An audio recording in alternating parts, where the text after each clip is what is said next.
今回はですね、世界中で使われているガントチャートと我々日本人にはおなじみの工程表、この2つの一見似ているようで実は全く違うツールのその奥深い関係性について紐解いていこうと思います。建設業界や IT 業界、もういろんな現場で当たり前に使われているこのチャートにはですね、実は日本の100年以上にわたる産業の歴史そのものがぎゅっと詰まっているんです。さていきなりですが、皆さんにちょっと質問です。あなたが今普段お仕事で使っているその工程表、それって本当にガントチャートだって自信を持って言えますか？この問い、すごくシンプルに聞こえるかもしれないんですけど、実はこの答えの向こう側に日本の産業文化の根っこに触れるようなめちゃくちゃ面白いストーリーが隠されているんですね。なんでこんなに話がややこしくなっているのか。その混乱のど真ん中にあるのがこの決定的な違いです。つまり片方はあくまで見た目の形式、フォーマットの話をしていて、もう片方はもっと広い意味での機能、ファンクションの話をしている。この形式と機能の違い、ここが今回の話全体を理解する上でものすごく重要な鍵になります。日本で工程表っていうと、これただのスケジュール表じゃないんですよね。プロジェクト全体の手順とか日程、進捗を管理するためのいわばマスタードキュメントで、そこには品質とかコスト、さらには安全管理まであらゆる要素が含まれているすごく包括的な計画書なんです。特に建設業界なんかだと法律で提出が義務付けられていたりもする。つまり法的な重みを持ったコミットメントでもあるわけです。さあ、この表を見るとその違いがもっとはっきりしてきます。これがまた面白いんですけど、もともとヘンリー・ガントが20世紀初頭に考えたチャートっていうのは、実は未来のためじゃなくて過去の労働者とか機械の実績を管理するためのツールだったんですよ。それが欧米では未来の計画を立てるためのツールに進化した。じゃあ日本ではどうなったか。それが関係者間の合意形成とか契約を守りますよっていう一種の誓約書のような役割を担うようになったんですね。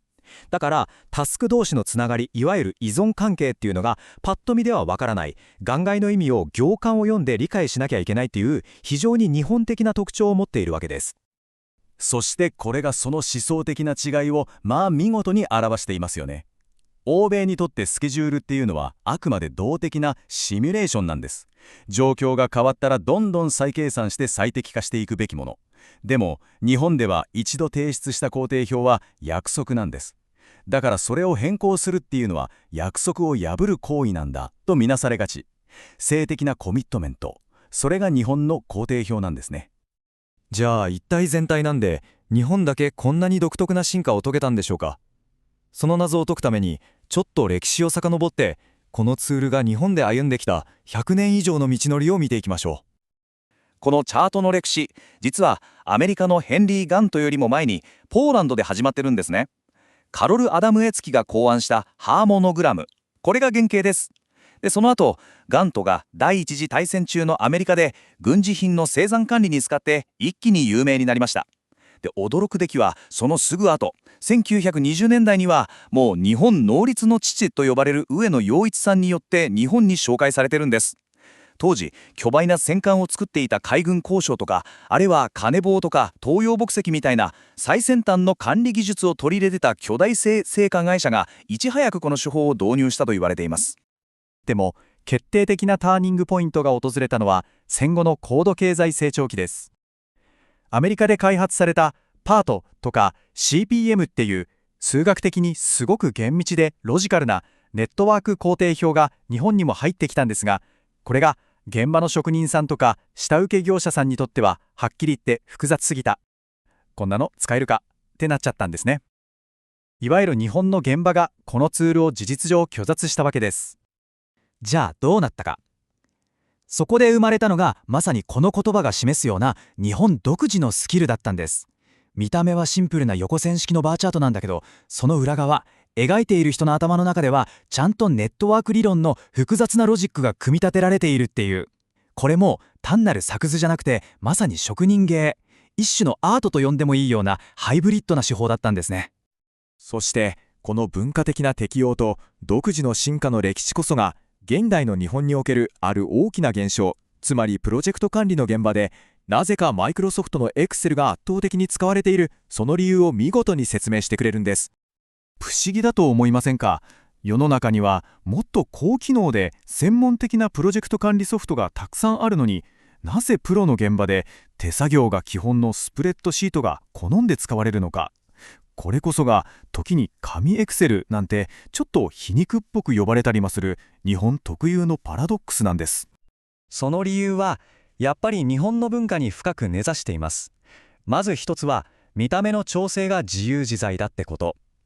報告書として A3 用紙1枚にピシッときれいに収めたいみたいな要求に Excel は完璧に応えてくれる。次に手で線を引くことで工程が頭に入るんだというある種の精神論。これは身体感覚を重視する日本の徒弟制度的な文化とも通じますよね。そして何より大きいのがさっき話した約束の文化です。専門ソフトってどこかで遅れが出ると親切に後ろのタスクも全部自動でじらしてくれるんですけど、これが日本人からすると勝手に約束を破られたみたいに感じちゃう。その点 Excel なら線は引いた場所にずっといてくれる。静的な絵としての約束を描くにはまさに最適だったわけです。でもこの Excel を中心とした文化がたった一つですけど、ものすごく致命的な課題を生み出すことになります。それがこの見える化の罠と呼ばれる問題です。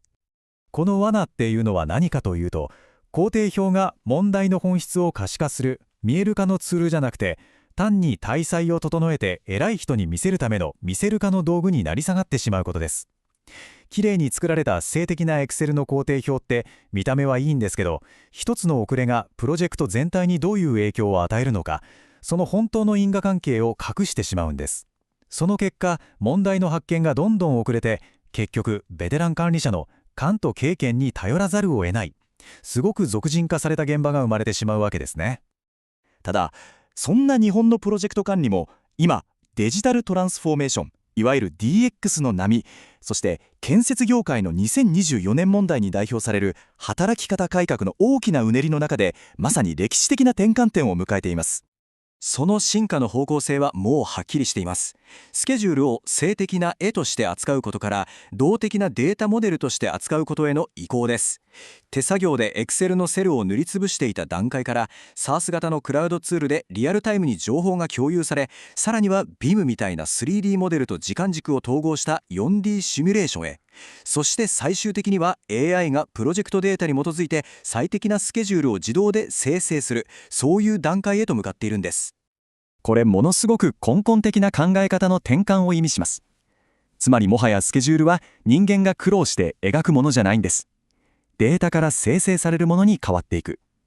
そうなるとプロジェクトマネージャーの役割も図面を描く作図家からデータに基づいて未来を予測し意思決定をする戦略家へと大きく変わっていくことになるでしょう。というわけで最後にこの話を聞いてくださったプロジェクト管理に携わるすべての方に問いかけたいと思います。あなたのプロジェクトはこれからも個人の経験と勘という不確実なものに頼り続けますか？それともデータとロジックという武器を手にして未来をより確実なものとして制御していきますか？その選択こそがこれからの日本のプロジェクト管理の未来そのものを形作っていくんだと思います。